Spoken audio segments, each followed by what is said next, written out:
okay? It's up to parents. There's something called parental autonomy when you give your child a device. We always say delay is the way. Delay is the way with the devices. Why does a child need anything before 8th grade? But again, it's up to the parent. But parents are relying on devices, let's be honest here, as babysitters, to keep the kids busy. Parents have to really, with the work we do at the Warriors and what everything's going down, and you've seen me all week working with Washington, and what is going on, and we'll leave that for another program, and fighting for the safety of our kids, and fighting for survivor parents and all parents, against big tech. Parent up, everybody. And when I say that, I want to also say, and I know I'm digressing a little bit, but there's a lot about this, that's related to the movie. And again, kids and people are visual. So I want to use this as a tool, Toy Story 5, to create this messaging of opening up the conversation. Once you go to the movie with your child or your friend or anybody, let's talk about the tech world. Let's talk with our kids about toys meeting tech and how we're going to handle that. But you know what? Something else. Parents have to also lead by example. We cannot, as parents and grandparents, tell our kids, don't do this, get off the devices, you're not allowed that, when, after all, the parents themselves are sitting on the devices for hours a day, right? May I add just one little bit of clarification, just because this is very important. We're talking to Lynn Shaw from lynswarriors.org. There's two things I want, and I don't mean to interrupt, but I want to discuss this. There's two aspects of the screen time that we're talking about. First, the subject matter of predation. Irrespective, kids perhaps getting onto porn sites, kids being trolled or approached on, for sextortion, the actual content, which is one issue of it. The other thing, and you have talked about it, we have a friend of ours who was a teacher. When a child is looking at a machine that is throwing, blowing, blasting information at them, where they don't have to do anything, they don't have to track, they don't have to follow, they don't have to hold, they don't have to touch, they don't have to grasp, they don't have to throw a ball, they just stare. It blasts them with information.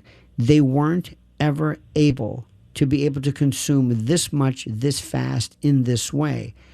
Later on, as we know with a friend of ours who said they are not able to track, to be able to read. They also are not being able to concentrate with something that's not playing music and blasting. So there's two aspects, the subject matter, but actually the screen itself, the delivery for little kids.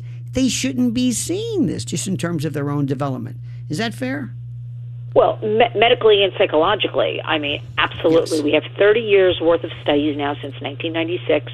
We've got doctors, psychologists, psychiatrists, educators, the actual studies, whistleblowers from big tech companies coming forward telling us, you know a few of those. Yes, we do.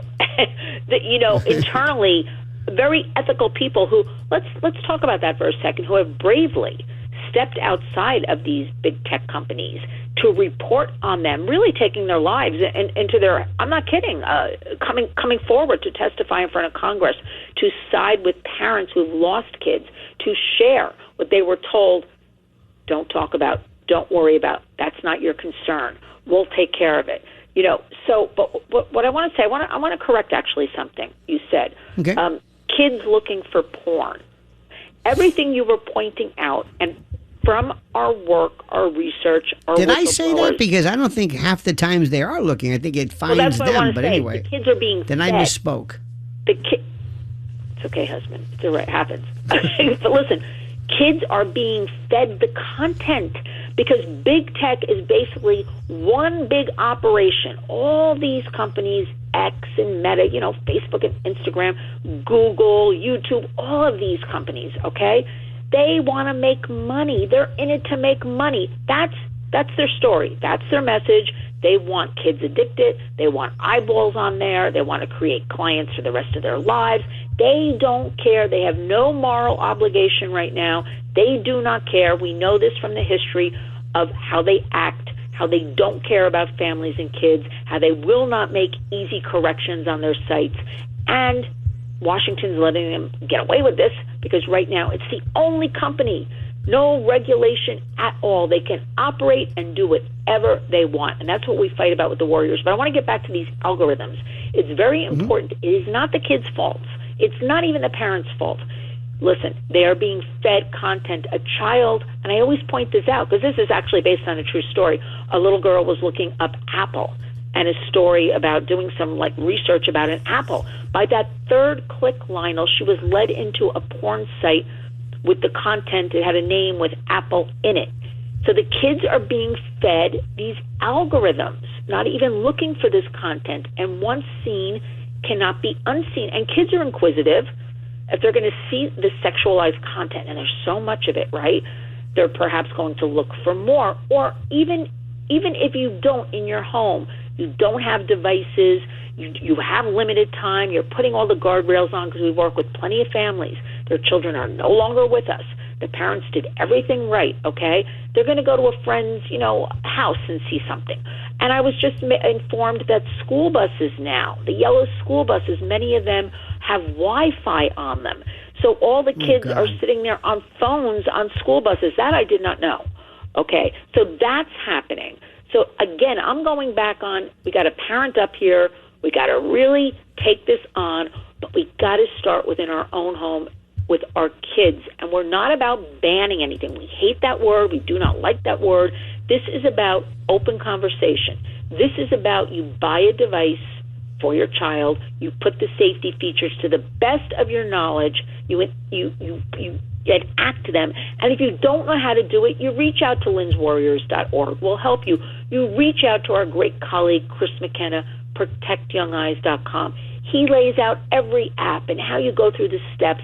There's a lot of free resources out there because we can't have, and the movie was bringing together this little toy lily pad that the little girl character, she was 8 years old in this movie, only one playing with toys in her neighborhood, okay? And other kids made fun of her. So she isolated herself, right? She didn't want to play with anybody. And then her parents thought it would be wise, we'll give her this lily pad, which is basically an iPad with a little frame around it that looks like a little frog or something like that, okay? And then the kids accepted her because now she had a device. But she learned how to bridge the toys with the device, okay? So, again, I don't want to give away the plot, but the movie is very powerful in that it will open up the conversation with your child or with your teen even. A burst pipe, a dead water heater, the AC calling it quits. Who do you call? HomeServe is an easy way to handle unexpected home repairs with plans covering stuff basic homeowners insurance usually won't. Instead of scrambling for a contractor, you make one call to get the repair process started. Join the millions of customers who trust HomeServe right now. Go to homeserve.com/podcast for 50% less your first year. That's homeserve.com/podcast. Savings compared to renewal price. Void in Florida.